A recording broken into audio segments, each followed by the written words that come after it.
Welcome to Gospel Tangents, the best source for Mormon history, science, and theology. I'm Rick Bennett. Hey everybody, I wanted to share a video here. This is my first attempt at scholarship back from 2012 at Sunstone. My friend Jacob Vidrine just had found an old video or an old audio clip from Sunstone with Fred Collier. And I thought, oh, I should see if my audio is out there, and it was. So I've tried to clean it up, still probably kind of noisy audio. But at any rate, since we just talked about the priesthood ban and fundamentalism, I thought I would share my views and hopefully scholarship. This wasn't ever published, but maybe I'll give it another try. We'll see.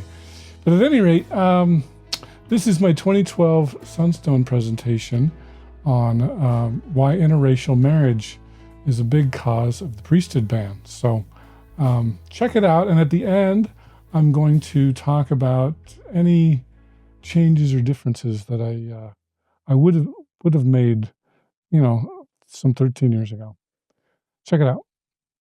As you all probably remember, a few months ago, there was a Washington Post article. And in his office, religious professor Randy Bach explains a possible theological underpinning of the ban. According to Mormon scriptures, the descendants of Cain who killed his brother Abel were black. One of Cain's descendants was Egyptus, a woman Mormons believe was the namesake of Egypt. She married Ham, whose descendants were themselves cursed, and in view of many Mormons, barred from the priesthood by his father, Noah. Bach points to the Mormon holy book of Abraham, suggesting that all the descendants of Ham and Egyptus were thus black and barred from the priesthood. The official church response was the following day on February 29th. For a time in the church, there was a restriction on priesthood for male members of African descent. It is not known precisely why, how, or when this restriction began in the church, but what is clear is that it ended decades ago. So what I'd like to talk a little bit about is a review of early black members with access to the temple and priesthood. Compare the Bush and Esplin thesis. Basically, Lester Bush notes that there was no contemporary statements concerning the ban until 1847. However, Ronald Esplin believes the ban may have originated in 1843 due to secret temple teachings taught by Joseph Smith. And the other thing I want to do is to look at why, how, or when this restriction began in the church. So in June of 1831, Prophet Joseph Smith stated that blacks were descendants of Ham, although such a statement did not restrict blacks to the priesthood, as we will see in just a moment.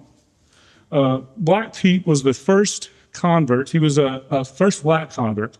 He was a freed slave living in Kirtland on the Young K. Whitney farm. Converted in December 1830 when missionaries Parley P. Pratt, Zidon Peterson, Peter Whitmer, and Oliver Cowdery visited Kirtland, Ohio. As part of Kirtland's ecstatic religious experiences, a number of men received letters that fell from heaven, which were copied onto paper before the original letter disappeared. Black Pete was among those that received one of these letters, his delivered by a black angel. Because these letters were apparently divine commissions to travel the countryside preaching and baptizing, and because Black Pete was among those who went about the country preaching, it is likely that he also performed baptisms during January of 1831. So we can see that from the first year of the organization of the church, blacks held the priesthood. After hearing news of the converts in Kirtland, Joseph Smith made arrangements to travel to Kirtland, arriving in February of 1831. Two church members in Kirtland acknowledged that Black Pete claimed to have received a revelation to marry a white young woman named Lavina Williams. She was Frederick G. Williams' youngest daughter. Mark Staker, in his book on the Ohio Revelations, notes that church member Henry Carroll claimed that Black Pete sought a revelation from Joseph Smith after his arrival in Kirtland and wanted to marry a white woman. Joseph Smith said he could get no revelations for him too. Pete claimed that he, Black Pete, did. 3 years later, Lavina married Burr Riggs, one of Black Pete's closest associates, on November 18, 1834. So this brings up an interesting topic about interracial marriage. So there were many mixed views on the topic among Americans. In 1803, Thomas Jefferson argued that intermarriage would solve the problem with what to do with the Indians. Intermarriage might help solve land disputes. Elise Lemire, in her 2000 book, Miscegenation, The Making of Race in America, talks about the various ways of thought regarding interracial marriage in America. She writes that state governments considered rewarding those citizens who wanted to intermarry with the Indians. However, no suggestions were ever made by the government regarding blacks. 16 of the 23 states in existence at the time prohibited black-white intermarriage, but just 7 states prohibited white-Indian marriage in the 1820s. So The Last of the Mohicans was a book published in 1826 by James Fenimore Cooper. It was the most popular book of the 1820s, and the plot portrays the marriage between Indians and a white woman among the events taking place in the French and Indian War. Lemire states that Cooper is clear that marriages are shunned in the novel for racial reasons, in large part out of fear for the interracial alliances that would result. So I want to move on to the next black man that joined the church. In 1832, Joseph Ball, who was born in Cambridge, Massachusetts, was the child of mixed-race parents. His father, also with the name of Joseph, was from Jamaica. His mother was Anglo-Breton, and her name was Mary Montgomery Jew, so he was actually the child of mixed-race parents. He was baptized in the summer of 1832 by either Brigham Young or his brother Joseph Young in Boston. It is not known if the Youngs were aware of Ball's mixed-race heritage. He may have been ordained as early as 1833 or as late as 1837. He served a mission with Wilford Woodruff in 1837 in New England and New Jersey. Elijah Abel, probably the most famous early black Mormon, was baptized in Maryland by Ezekiel Roberts in 1832. And he received the priesthood and was ordained an elder on March 3rd, 1836. Patriarch Joseph Smith Sr. did not proclaim that Abel was of the house of Israel, but Abel was designated as, quote, an orphan. And normally we get our lineage when we receive our patriarchal blessing, so that was kind of an interesting thing that happened to Elijah. He received his washing and anointing in the Kirtland Temple in 1836, and he helped build the Kirtland, Nauvoo, and Salt Lake temples. He was ordained a 70 by Zebedee Coltrane on December 20th, 1836, in preparation for able to serve the first of 3 missions for the church in Ohio, New York, and Canada. In 1895, Apostle and a future president, Joseph S. Smith, claimed that Abel was actually ordained the high priest. In 1837, the Book of Abraham was translated. It was not published as yet, but in chapter 1, verse 26, it states that the righteous Pharaoh was cursed as to the priesthood because Pharaoh was of the lineage by which he could not have the rights of the priesthood, notwithstanding the Pharaoh who would fain claim it from Noah through Ham. So this was the reference that Professor Bott used in the Washington Post article. Despite the translation, there was no priesthood restrictions that came about directly as a result of the translation. There may have been an informal ban on slaves receiving the priesthood as early as 1837, and those slaves are known to have held the priesthood, although Lester Bush cites a lack of contemporary documentation to fully support this view. There was no ban on free blacks holding the priesthood or participating in temple ordinances from 1830 to 1840. Black people probably held the priesthood and baptized as early as 1830.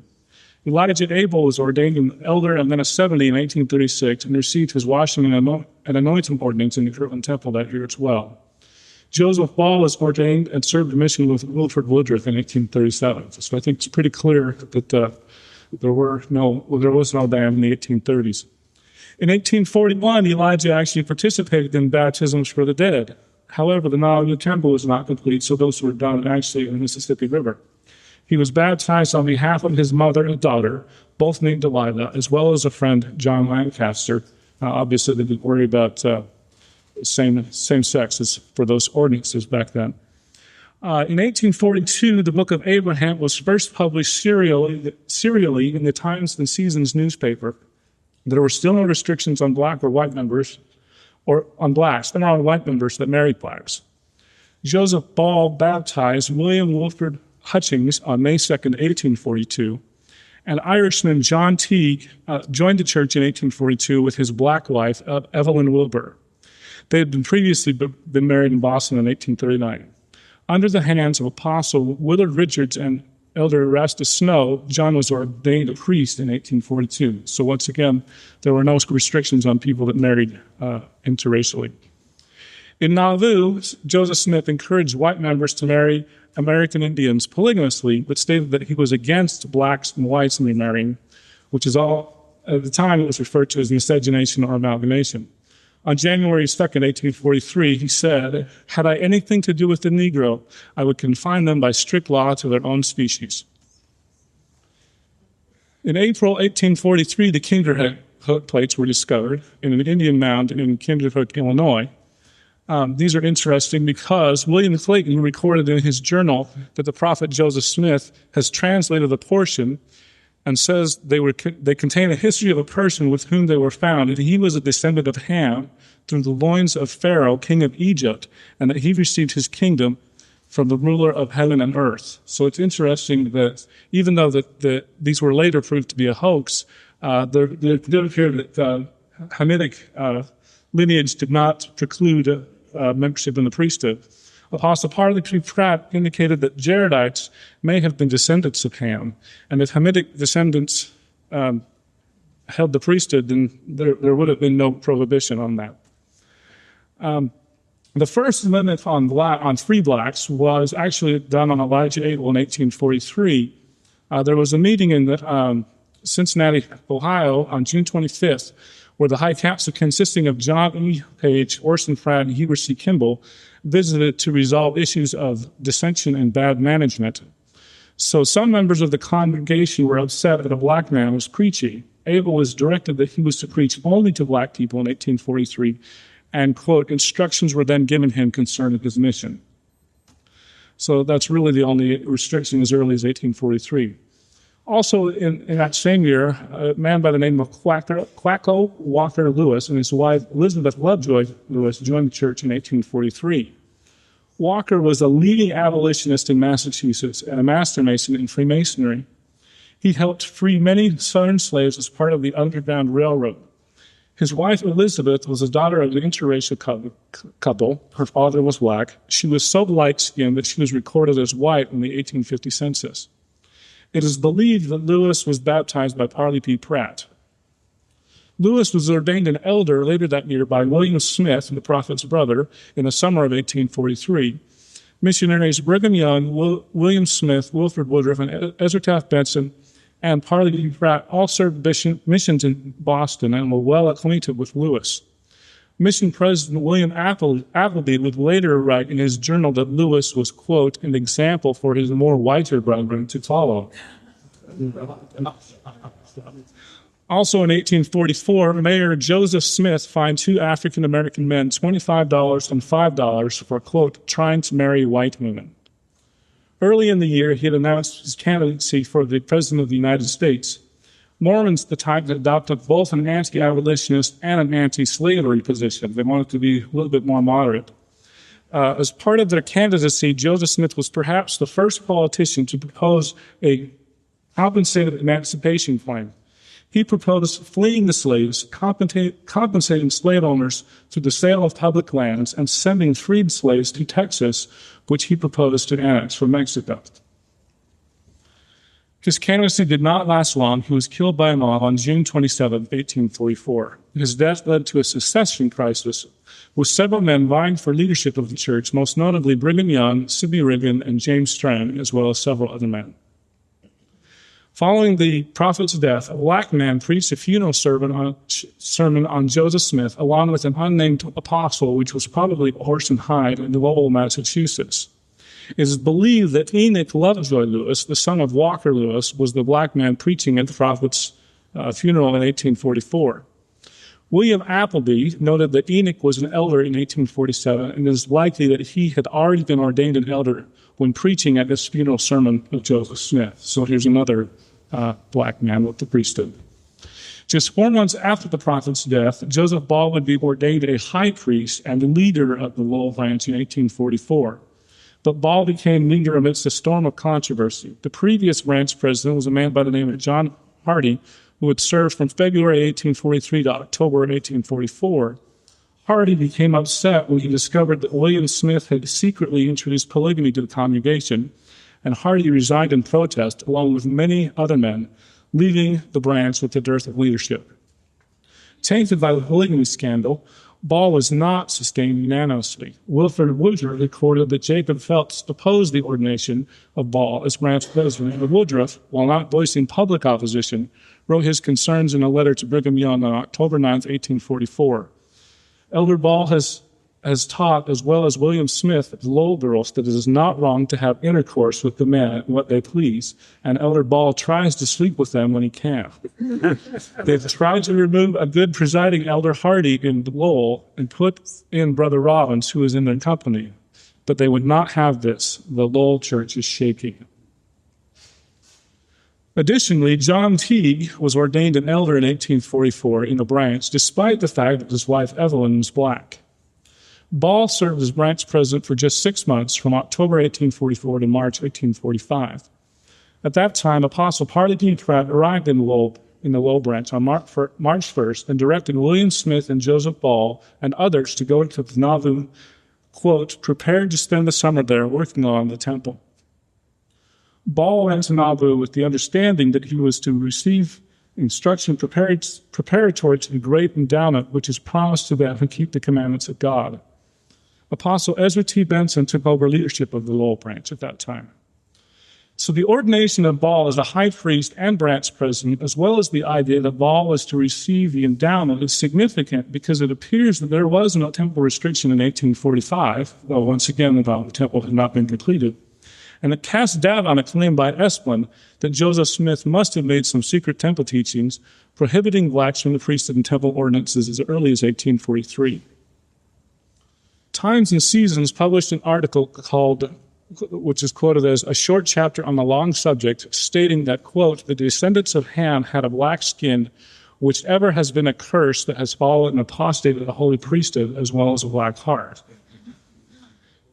In commenting on the slavery issue, the article justified that descendants of Ham, quote, have been servants to both Shem and Japheth, and the abolitionists are trying to make void the curse of God, but it will require more power than man possesses to counteract the decrees of eternal wisdom.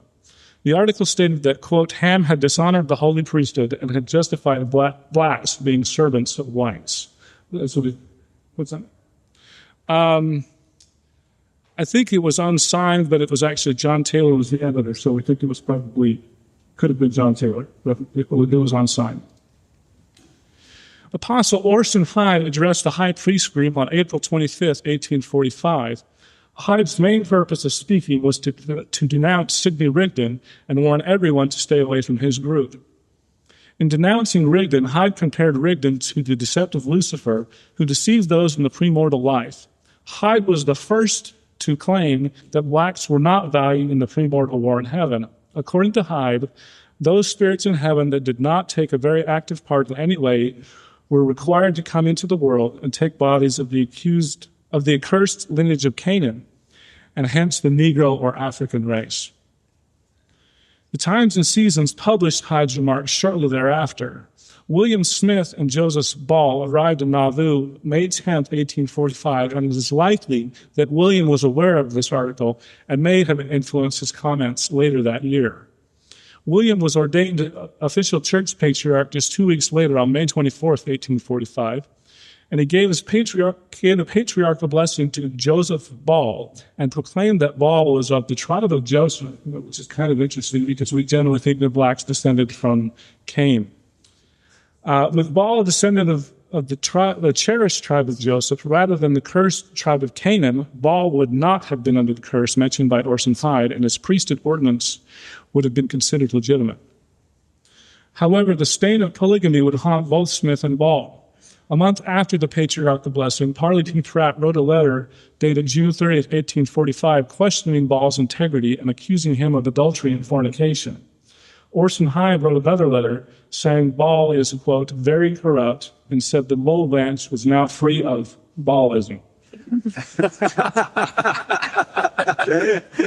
William Smith was excommunicated on October 18, 1845 after publicly announcing his belief in and practice of polygamy.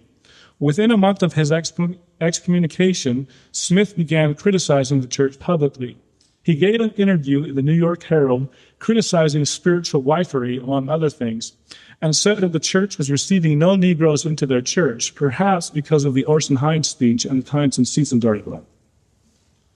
Contrary to William Smith's statement that the church was receiving no Negroes into the church, one more black man would be ordained shortly. Warner McCary was baptized and ordained an elder in 1846 by Apostle Orson Hyde. McCary was an escaped slave from Mississippi. Because he claimed to be part Indian, he would have held both the cherished status of a repentant Lamanite as well as the cursed lineage of Ham. He often dressed as an Indian and claimed to be a new Lamanite prophet. Enoch Lewis, a black man in Massachusetts, would marry Matilda Webster in Boston on September 1846. Massachusetts had recently legalized interracial marriage in 1843 due to abolitionist influences. Lewis and Webster took advantage of the law and would soon have a baby. This mixed-race child would become very important to later developments towards the priesthood ban. In 1847, Warner McCary courted and married Lucy Stanton, who was the white daughter of Quincy, Illinois State President Daniel Stanton. Apostle Orson Hyde actually performed the wedding. So in 1847, there was a meeting in the winter quarters as the saints were preparing to move west, and McCary actually met with several of the apostles. He was offended by racial remarks by members of the church upon his arrival, hearing comments such as, quote, apologize for this, there go the old nigger and his white wife. McCary claimed, I came in as a red man and I want to go out as a red man, but then stated, why were we were all white once, and asked, why have I the stain now, referring to the Mormon doctrine of the dark skin being a curse from God for unrighteous behavior. 3 times during the meeting, Brigham Young emphasized to McCary that one's skin color or body was irrelevant to spiritual worthiness. After McCary informed the council that some people referred to him as Adam and, quote, some old nigger, and he wanted to know what the difference was, and Young interestingly replied, your body is not remission. Young then told McCary about the faithful elder Walker Lewis back in Lowell, Massachusetts, and he said, quote, it's nothing to do with the blood, for from one blood has God made all flesh. We have to repent to regain what we have lost. We have one of the best elders, an African in Lowell, and that was referring to Walker Lewis. The meeting continued on for quite some time. Again, Young emphasized, we don't care about the color. Warner then claimed to be Adam, and I asked those present to see if he was missing a rib. It's a strange meeting. Those present indicated that nothing seemed to be out of the ordinary, and then McCary pointed at his wife Lucy and said she was his missing rib. So he was quite a colorful character. McCary indicated that his desire was to go west, but he had no money. Brigham Young suggested that he put on a concert for the saints to raise money for himself and Lucy. 4 days later, on March 30th, McCary played a concert and earned some money. What happened next with McCary is not exactly clear, but it is clear that Parley Pratt soon had a poor impression of McCary. Dual Bringhurst says that, quote, following this 1847 meeting, church leaders expelled McCary from the Mormon camp at their quarters. On April 25th, Parley P. Pratt warned against Strangism, as well as those, quote, who want to follow this black man who has got that blood of Ham in him, which lineage was cursed as regards to the priesthood. Even Orson Hyde, the man who baptized and ordained McCary, began to preach against him.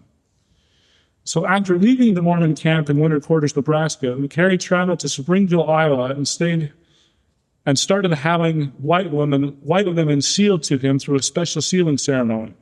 These ceremonies included sexual intercourse witnessed by his white wife, Lucy. Nelson Wheeler Whipple recorded, when I arrived at the branch, it was in a rather curious fix. A man had been there by the name of McCary. He was said to be a mulatto or quarter-run, who professed to be some great one, and had converted a good many of his kind to his religion. He had a number of women sealed to him in this way, which was as follows. He had a house in which the ordinance was performed. His wife, Lucy Stanton, was in the room at the time of the performance. No others were permitted. The form of the sealing was for the women to bed with him in the daytime, as I was informed 3 different times by which they were sealed to him in the fullest extent. So as Mormons learned of vicarious sealings to white women, many were upset, as you can well imagine, and some threatened to shoot McCary. Because of this, he made, quote, a fast trot to Missouri in mid-July 1847. After staying in Missouri for a short time, McCary then left for Washington, D.C. to begin life as a traveling show. William Appleby was called as mission president in the Northeast. He noted that Walker Lewis, a barber, had been ordained a few years earlier by William Smith, and Walker's son Enoch had married a white woman, Matilda Webster. His May 31st letter to Brigham Young states, at Lowell, I found a colored brother by the name of Lewis, a barber, an elder in the church, ordained some years ago by William Smith. This Lewis, I was informed, has a son also who is married to a white girl, and both members of the church there. Now, dear brother, I wish to know if it is the order of God to be tolerated in this church to ordain Negroes to the priesthood and allow amalgamation. If it is, I desire to know, as I've got to learn it. It seems that within the next 2 weeks, Appleby finally met with the Lewis family and their mixed-race infant girl. His June 16, 1847 journal shows Appleby's dismay at meeting them. He records that he visited some of the brethren and viewed some of the improvements in the city, the factories, canals, etc. In looking for a brother in the church, I called at a house. A colored man resided there. I sat myself down for a few moments. Presently, in came a quite good-looking white woman, about 22 years old. I should think with blushing cheeks she was introduced to me as the Negro's wife, an infant girl in the cradle nearby, the evidence of the fact. O woman, thought I, where is thy shame? For indeed I felt ashamed, and not only ashamed, but disgusted, when I was informed that they were both members of the church. Respect thy family, thyself, and the offspring, and above all, the law of God. Because Brigham Young had headed west, he never received a letter from Appleby until October 1847, when they both met back in Council Bluffs, and Appleby gave a personal report. During the meeting, they discussed both the interracial marriage of Enoch Lewis and problems with Warren McCary. Brother Appleby relates, William Smith ordained a black man, elder at Lowell, and he has married a white girl and they have a child. Brigham Young responded, if they were far away from Gentiles, they would all be killed. When they mingle seed, it is death to all. Brigham Young continues, the Lamanites are purely of the house of Israel, and it is a curse to be removed when the fullness of the gospel comes. Orson Hyde has taught that if the girls marry the half-breeds, they are throwing themselves away and becoming as one of them. Brigham Young continues, it is wrong for them to do so. The Potawatomis will not own a man who has Negro blood in him. That is the reason why the Indians disown the Negro prophet, referring to Warren McCary. Albert P. Rockwood, in 1848, a member of both the First Quorum of 70 and the Council of 50, arrived in Boston for a regional conference in September 1848. He read a letter from the Quorum of 12 Apostles to the saints, encouraging them to move west, met in Walker Lewis' home, and preached to the saints at the house of Brother Lewis, had a very attentive audience. Noting in his journal that Lewis's hospitality, Brother W. Lewis, the colored brother, gave, and I'm not sure if that's $1, it must be $1 donation. He lent me a razor and a brush so I can shave with the razor that is borrowed instead of the one that is pierced or pitted. So, Warren McCary was later accused in 1851 of bigamy near Niagara Falls with another white woman, Sarah Marlett. This was actually published in the Deseret News. By that time, he went by a made-up Indian named Okatubby, and the Deseret News reports that he had been called into question by Canadian courts in Toronto for having added Sarah Mallet to his broken ribs while his old wife was living. So that's kind of a reference to the previous meeting in winter quarters. In 1851, Brigham Young expounds the curse of Cain doctrine. The consequence of Cain was cursed, and his seed and this curse will remain until Abel's posterity will get all the blessing. There it is for him. Then the curse will be taken away from Cain or his posterity, but his posterity will be below Abel's. On January 15, 1852, Brigham Young addresses the state legislature. This is actually where they legalized slavery here in the territory of Utah. The Lord said, I will not kill Cain, but I will put a mark upon him, and it is seen in the face of every Negro on the earth. And it is the decree of God that mark shall remain upon the seed of Cain, and the curse until all the seed of Abel should be redeemed, and Cain will not receive the priesthood or salvation until all of the seed of Abel are redeemed. Any man living having one drop of seed of Cain in him cannot hold the priesthood. And if no other prophet ever spake it before, I will say it now in the name of Jesus Christ. So just thought I'd give a kind of a quick review of these black men in the priesthood. So Black Pete was baptized in 1830. He served a mission in Ohio in January 1831, and he wanted to marry a white woman. Joseph Ball was baptized in 1832. He served a mission with Wilford Woodruff in 1837. He was ordained high priest and branch president after Joseph Smith's death in 1844. He participated in unauthorized polygamy with white women with the encouragement from William Smith. He went to Nauvoo to obtain his endowment in 1845, but never received it because the temple wasn't completed. Elijah Abel was baptized in 1832. He received his washing and anointing in 1836 in the Kirtland Temple. He served 3 missions and helped build 3 temples. Evelyn Wilver Teague was baptized in 1842. She was married to a white Irish husband, John Teague.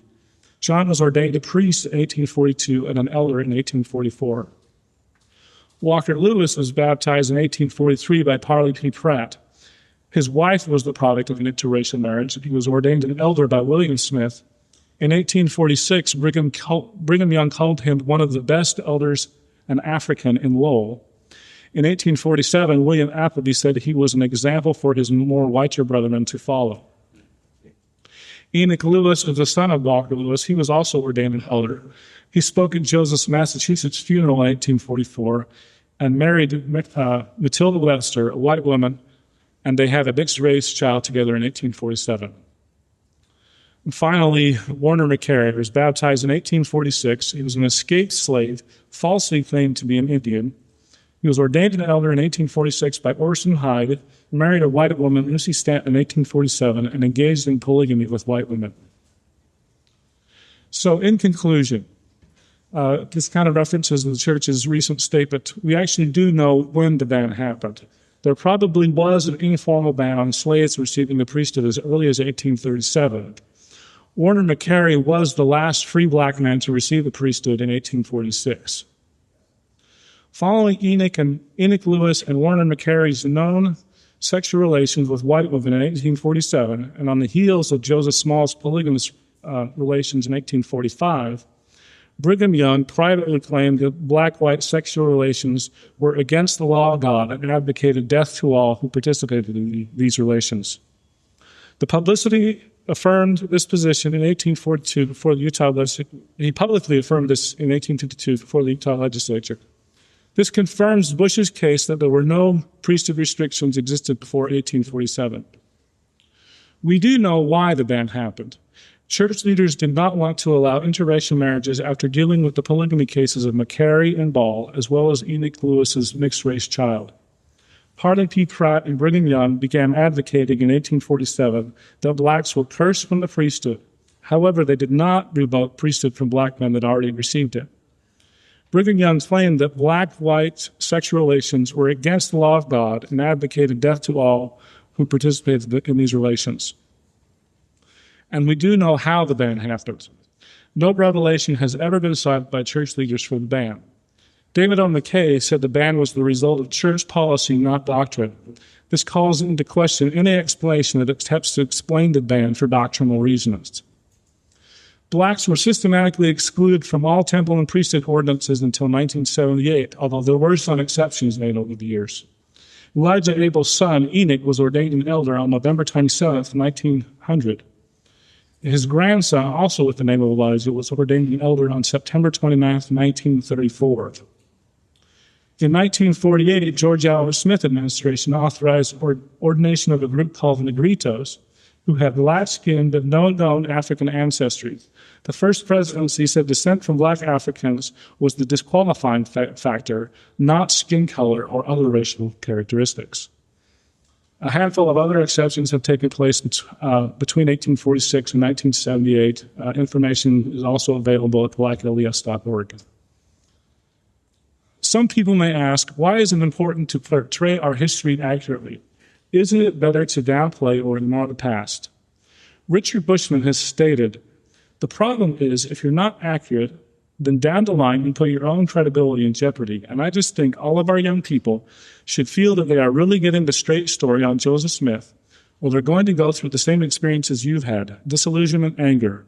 It's a very sad thing and it's unnecessary. We need to avoid that. Some people do not like naturalistic answers to matters of faith. However, it is important to remember that the church teaches that spiritual and temporal are connected. Brigham Young said, quote, we cannot talk about spiritual things without connecting them with temporal things. Neither can we talk about temporal things without connecting them to spiritual things with them. They are inseparably connected. Orson Hyde also said, when we descend into matters of dollars and cents, it is also spiritual. It is my hope that we can be more forthcoming as a church and more fully acknowledge the events in history that led to the ban. So I'd like to thank a few people that helped me with this. Thank you, Carol Miles, my wife, Wendy, Mark Sager, Colin O'Donovan, Lester Bush, Gishin Marston, Greg Prince, and Lion Fielding Henderson. So I think I sound that visual.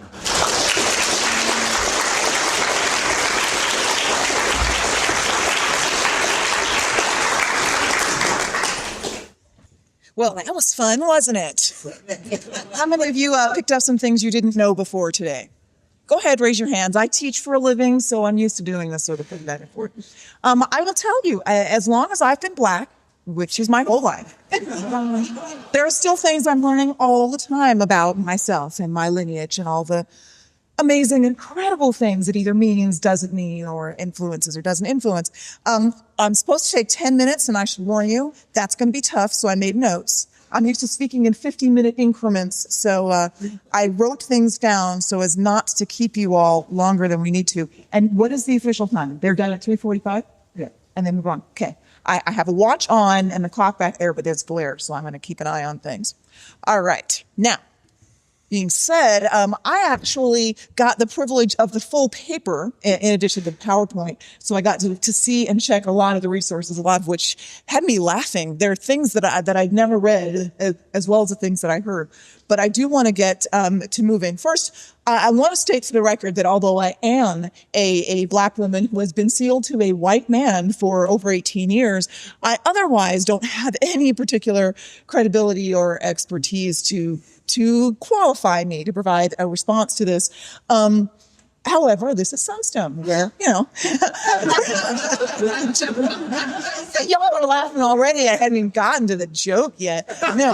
But the idea is the research and thought across disciplines and outside your discipline and perhaps in fairly undisciplined ways is not just allowed, but encouraged. And on a more serious note, really, it is often only from the outside that you have sufficient perspective to, gain new insights, cast new light. So I thank Sunstone for the opportunity and thank Rick here for writing the article that gives me a chance to talk. Now, on to the response. First thing I want to do is to thank this author, Rick, for the amazing work that was done here, especially the work, the research, the putting the pieces together.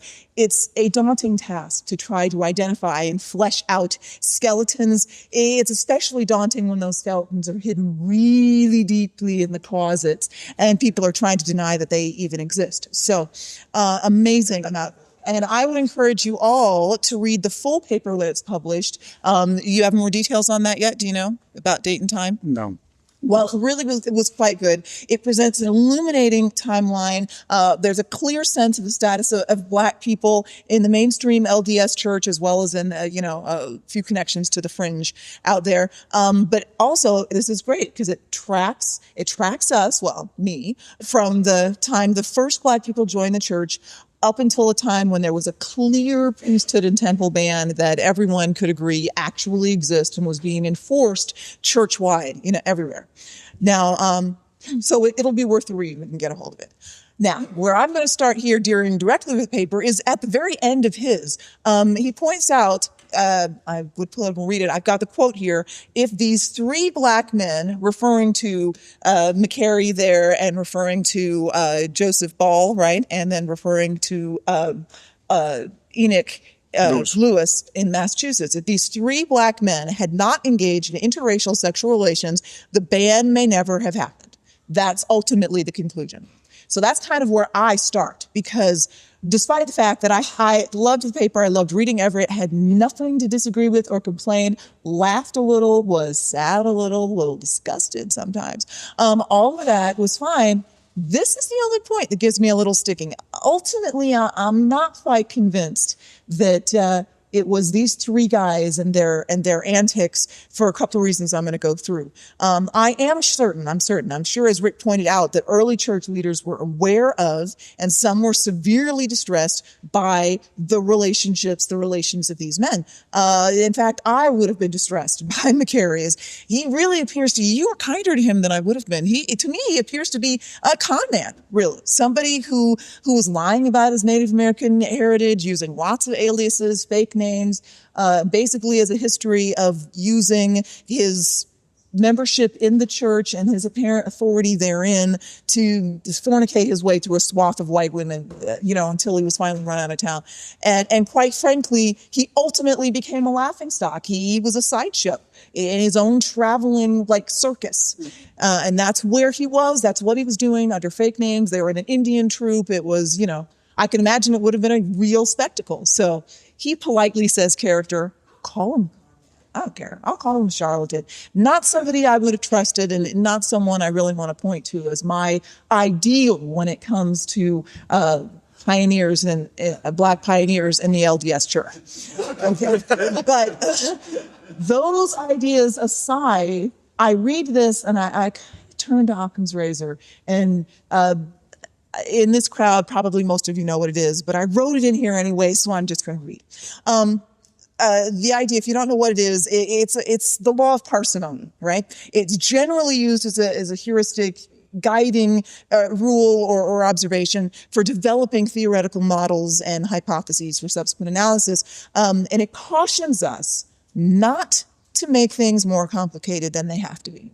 So a quick example of your Occam's razor is if you're outside walking the street and you hear hoofbeats around the corner, don't think that it's a zebra and you need to call the Hogle Zoo about somebody that escaped, or that you need to run around and try to find a circus. It's most likely a horse. And where I live in Linden, hearing hoofbeats around the corner is not even anything to worry about, because they're walking up and down the streets all the time. As a matter of fact, there are lots of places without sidewalks to facilitate horse riders in my city. So really, that's where I start. And the thing here, the application of Occam's razor in this context tells me that we're simply ignoring the big old fat elephant in the room, and that's just racism. To blame this on interracial marriage is certainly legitimate, but interracial marriage can cause no problems, and it can result in no bad consequences at all, unless there's already racial prejudice to begin with. It already had to be there. And that simply is not addressed directly in the discussion here. That's the underlying theme. Otherwise, who cares? You don't care unless you already have a problem. So, the three black men whose interracial marriages or sexual exploits have been described quite thoroughly in the paper I read, a little more cleanly in this context, but these people were not the cause of racial prejudice in the leadership of the mainstream LDS church. They certainly may become a focus for it, but the real problem was how these people already must have felt at the time these things were happening, and what they already felt about black people, especially when some of them, gasp, had the audacity to marry white people. So that's kind of the one big point. It's the already existing racial prejudice that allowed people to ignore, to repudiate, to misconstrue, or at the very least provide exceptions to otherwise clear and accepted scripture or doctrine. Now, I'm going to keep us on time, so I don't have time here to explore all of the apocrypha that has sprouted and has perpetually been nourished in some quarters to try to justify the priesthood ban. We know what they are. But most, if not all of them, require one to imagine an unless you are black exception to otherwise established doctrine. Now, I did have a few examples that I pulled up that just came to me as I was reading. But for example, I brought my scriptures to use here. We believe in the second article of faith. Y'all can quote it for me, right? That's the one where we believe that man will be punished for their own sin and not for Adam's transgression. Well, unless you're black, in which case we believe in the curse of Cain. That's how you have to deal with this. You get this sense that you have to have this footnote, because the second article of faith was not simply a repudiation of the doctrine of original sin that was accepted in other Christian faiths. It was an open acknowledgement in the idea of agency and accountability, and that we believe we will be punished for what we do, not for Adam's transgression or those of anyone else, for or after. In fact, the LDS church goes the other way, and when they do talk about curses following lineage, it's a curse that actually flows upward. I will be punished for my children's sins under particular circumstances, which is if I knowingly fail to teach them correct doctrine, or if I knowingly teach them incorrect doctrine, then upon whose head is their sin? Mine. That is the way that works. It's not that they're going to be punished for the fact that I was a philandering, crazy person, criminal, whatever you want to call it. No. And often in the Book of Mormon, when the Lord speaks of the Lamanites, what do they say about them? Their sins and iniquities are caused by what? The traditions of their fathers. It's better for them than for you because you got the truth and you turned away. So that was the number one. We believe in the second article of faith unless you're black. The next one I wrote was the Doctrine and Covenants, section 121. This is one of my favorites. This is the whole section is great, talking about the priesthood. That's where unrighteous dominion is. If you don't quite connect numbers, I'm a lawyer. Numbers scare me too. So it's that one. But the whole section, especially verse 37. So we believe in this. And let me just read 37 for you if I can get my glasses to work right here. I'll just skip on. Out of 36, it says, I'll read 36 to 37, that the rights of the priesthood are inseparably connected with the powers of heaven, and that the powers of heaven cannot be controlled nor handled only upon the principles of righteousness. That's 36. 37, good stuff. That they may be conferred upon us, it is true. But when we undertake to cover our sins, or to gratify our pride, our vain ambition, or to exercise control or dominion or compulsion upon the souls of the children of men in any degree of unrighteousness, behold, the heavens withdraw themselves, the Spirit of the Lord is grieved, and when it is withdrawn, amen, to the priesthood or authority of that man. You've heard this before, right? Everybody, you've heard these before, right? So we believe in that unless you're black. In which case, we believe that God will allow a naked, passed out, drunk, and subsequently embarrassed Noah to curse Ham and all of his progeny forever because Ham had the misfortune to walk into his tent and catch Noah in that condition. Fine. I guess there's the unless you're black exception. I have a couple other ones. We believe that God is no respecter of persons. There were lots of quotes on that. I didn't list them. Again, unless you're black, in which case you believe it is permissible, necessary even, to deny you saving ordinances based on your lineage, which is the one thing on this earth people born have no agency or control over. So it's an odd set of contradictions. The last one I put on this list was that just a particular scriptural reference. We believe that the first shall be last and the last shall be first, unless you're black. In which case, we believe that you will always be last.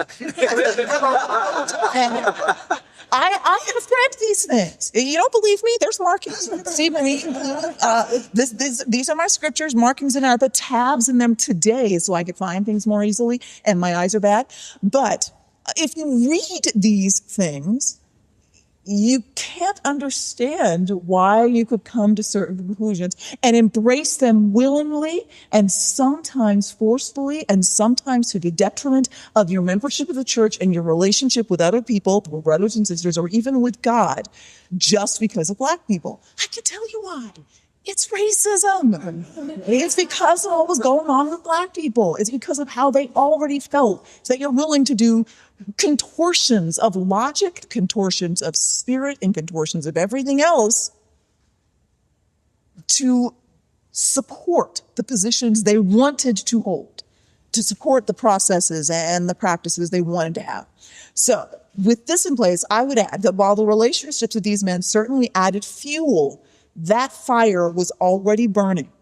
And the resultant flashover, I believe, was inevitable anyway, given the hearts and minds of people at the time. I really do believe that. There's some other flammables, contemporary flammables during this. The church officially opposed slavery up until it was a slave state in 52. But way back then, before the ban in 47, they officially opposed slavery. They proselyted to slaves. And that caused problems. They didn't like that. And so then you couldn't proselyte to slaves unless you had massive permission. And Joseph Smith thought, okay, fine, you can't get the permission. And what did Joseph say? He was very strict. Then the consequences are on the head of that master. Hearkening back to Lamanites and the tradition we otherwise accept, which is that if you fail to teach correct principles or you teach wrong ones, that is on your head. You fail to preach the gospel when you're supposed to, that's on your head. You actively interfere with somebody getting the blessings of the gospel, that's on their heads. Here was Joseph Smith saying, it's not a problem with the Black people or their lineage if they cannot partake. We will teach to all. And now we're having some social problems, so get the master's permission first. And then they're still having problems, so what did they teach? Wonderful practical man that he was. He said, preach to the masters. Go and convert the slave owners, and then we'll be able to preach to the slaves and there won't be any problem. Wonderful guy, Joseph, very practical in this respect, right? So that was a problem that was going on. Also, as Rick pointed out, there were people both inside and outside the church who were shocked at Black men preaching to congregations that included white people. They thought they were, putting on airs, getting above themselves. How could Black people be pretending to teach anything? That offended a lot of folks inside and outside of the church. That's one of those fires that was already burning. And then you had Elijah Abel. He was mentioned. He was restricted, teaching only Black people. No strictures on his priesthood, just some strictures on your stewardship, who you teach to. You don't teach to white people anymore, teach to Black people. So that was going on. Now, we have a couple of minutes. Good. I want to tie this up. An acquaintance of mine, this was a white Mormon male, who was shocked to learn, by the way, that there had been Blacks who'd held the priesthood before the 1978 revelation. When he learned of this, and I could give him documentation, give him the books. I'm friends with Margaret Young. I've seen the photocopy of Elijah Abel's ordination certificate. So I told him, no, I'm not making this up. It's real. And when I finally convinced him it was real, his answer to me was this. Well, could Joseph have been wrong to allow Blacks the priesthood, at least at his time? And I see, look, that's a really great face. I wish I had camera. It was amazing. Eyes open, mouth hanging, flies could have been going in and out, getting shot. That was his thing. He's perfectly willing to say maybe the prophet of the restoration was wrong to allow this, rather than that subsequent prophets might have been wrong to interfere. But I'm not even going to go there. I was telling you that the thing that I did was I thought about this. And one of the things that we know is that Joseph and other prophets have been granted the privilege or the responsibility, depending upon your perspective, to see the end from the beginning. And I thought about how they would know what parts of the future that they envision, a future that probably included the end when God is triumphant and reigning. They saw the end from the beginning, and they had to wonder what parts of that they were going to want to work towards at their time, at their moment. How much of that they would share and how they would share it had to be confusing. And some of it was, as you can see, that people were trying to maybe describe airplanes or trains, and you get those big metal dragons with people inside of them that are described in the scriptures. So some of these things were beyond description, but there's some that were easily describable. Everyone living together, the children of Christ, Heavenly Fathers, all of his children, all of his brothers and sisters living together as a congregation of the Lord is something these people saw. They may not have understood exactly when in dates and times, and they may not have even understood all of the things that had to flash by in that vision to accomplish this, but they saw it. And this is what I was contemplating. So looking into this, I started studying about prophets who would have seen this. And my studies revealed a pattern, a sort of type of the Lord, if you will. And this idea of Joseph having the priesthood allowed to go to blacks at this time, and then this restriction that existed for over 100 years, was not the first time prophets have brought aspects of God's law to us that have then been removed, or that had then not been fulfilled at that time. So I have a few things on my list that would be familiar to you. For example, Moses. When he came down from Mount, he had a higher law for the children to lead. He had the higher law. What did he find when he got down there? People were taken in idolatry, fear, wickedness. They weren't ready. Broke the tablets. We get the 10 Commandments. And that's what the people had to live with. So let me ask, was Moses wrong to bring the higher law? Or even the better question, was God wrong to show it to him? Before you answer, let me go on to the next example. How about the law of consecration? You all heard of that? Nods, yes. There were at least 3 documented times in which the prophet of the church, notably the prophet was Brigham Young, this is during his lifetime, attempted to establish United Order communities to live the law of consecration. Do you think they succeeded, brothers and sisters? Failed miserably. They failed miserably. And the last society, United Order Society, pretty much faded away by the time of Brigham's death. Was Brigham Young wrong to try to teach about the law of consecration and the way that we would all live under the United Order? Was God wrong to reveal this to him? Keep thinking. How about Peter? The gospel came to the Jews. Peter was the one who started preaching to, yes, you were speaking for me, the Gentiles. Exactly. Caused a little bit of a dust up with the folks. The Jews did not like the idea of the gospel going to the Jews. There were dissensions, there were problems, there were all kinds of letters of correction and ways of trying to explain that this needed to be done. Was Peter wrong when he saw that the Gentiles needed to get this too? Was God wrong in revealing it to him? Not quite rhetorical questions. And there are other instances. You could probably make the same case even with Adam and Eve in the Garden of Eden. They walked and spoke with God and blew it and ended up out in the real world, where then they had to pray and use revelation, have intermediaries. I could probably think of a few other things, but time is about up. So in 60 seconds, what can I get to? Well, in each of these cases, God revealed to one of his prophets the way that we need to go. And they attempted to live that way, and the people failed. Were errors made? Maybe, but I think of it this way. How can you ever be prepared to walk a path if you've not first been shown the path that you were going to need to walk? Right? If you don't make an attempt and maybe fail a few times, right? God grants us weaknesses that we may humble ourselves, seek his help, and make those weaknesses strengths. God shows us the way through his prophets, and we are the ones that must be prepared to walk in the way. It took the Israelites 40 years in the wilderness. It took the rest of us until 1978. Maybe a few longer. And I will tell you, if I can steal 1 extra minute of your question and answer period here, that in my own life, I have an interesting sort of perspective on this. As you could tell, Black person. And one of the things that struck me, I was teaching at BYU at the time and was part of the hosting team for, you guys have heard Brown versus the Board of Education. This was the seminal legal case that marked the end of legalized segregation in public schools, and that was basically the beginning of the end of legalized segregation. The girls who were the children of the parents who brought that case, and they came and spoke at BYU when I was part of their hosting team, and I got to talk to them, and they can remember what was going on. They didn't know the high legal issues. They didn't know everything was at stake. They did remember the tension. They did remember the hubbub. And they remembered how happy their parents were when they won.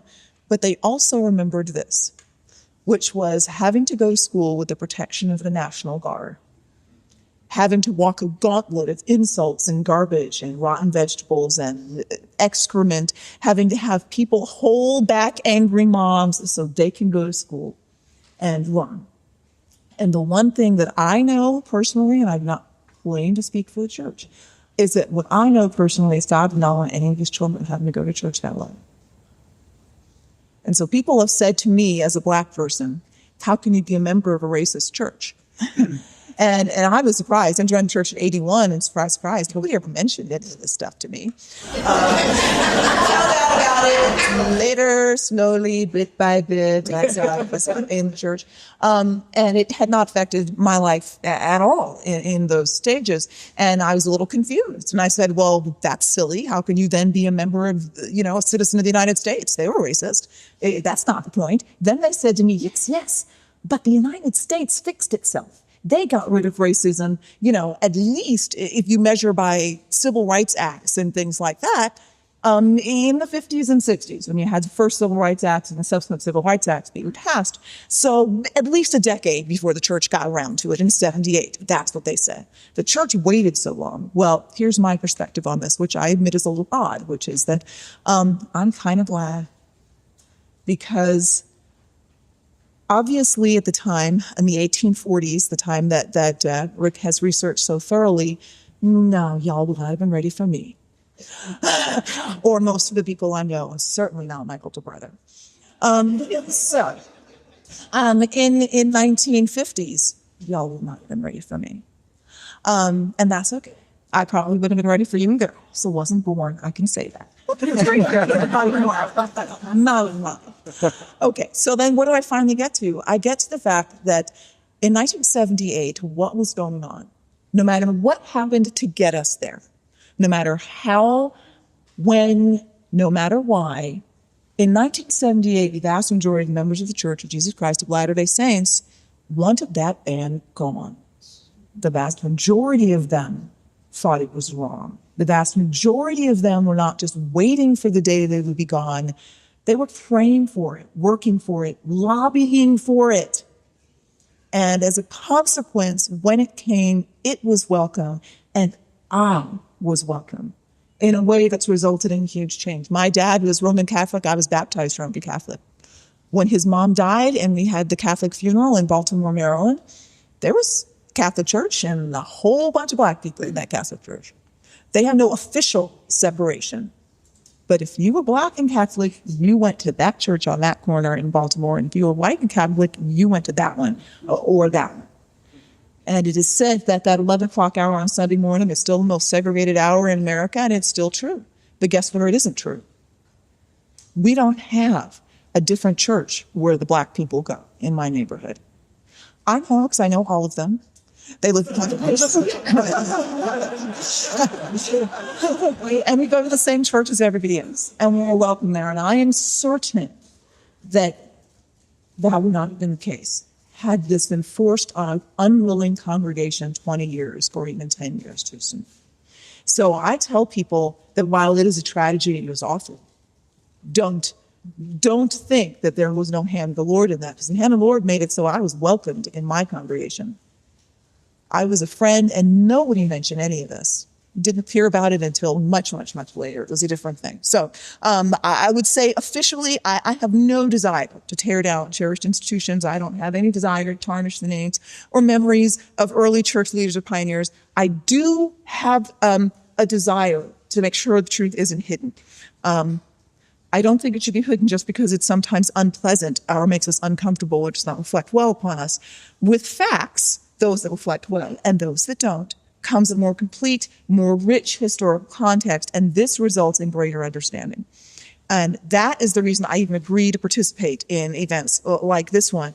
Greater understanding leads to less fear. It leads to less intolerance, less hatred, and it will lead to fewer and fewer of those hurtful and thoroughly unchristian acts that humans have perpetrated against humanity, often in the name of God, and often to our great discredit. So we aren't perfect, but our imperfections should not be hidden as they exist to show us the areas in which we need to improve to get closer to the divine. And that's what I believe Heavenly Father intends for us. So thank you, Rick. Thank you, Sunstone.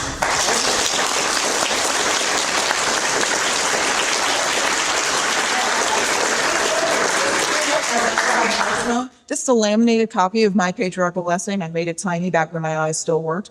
And if you're curious, my lineage is, and I'll read it, it says, you are entitled to those blessings given to Abraham, Isaac, and Jacob, and shall receive them through the lineage of Ephraim. So, go figure. I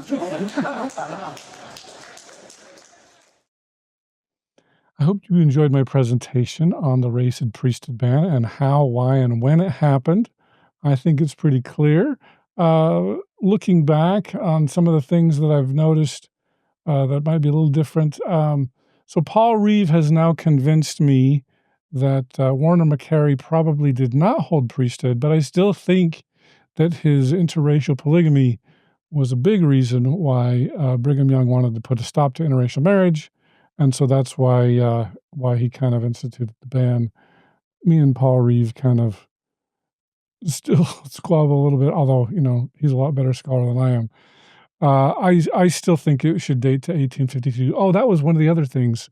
I think in my presentation I said January of 1852, and I think Paul said it was February of 1852. There were some dating there that was problematic. And then the third thing that I would change was Joseph Ball. Not that he was, he did have Black ancestry. Paul's done some research and said that on the census records, Joseph Ball was listed as white. So he did have one drop of quote-unquote black blood, but, he probably was passing as white. And so, his father was from Jamaica, I believe. And so those are three things that I'd probably clarify on that presentation. But for the most part, I thought it held up quite well. And so let me know what you think about it. I think it explains the chronology extremely well, that there was no ban in Joseph's lifetime, and even up till probably about 1846, when those two incidents with Warren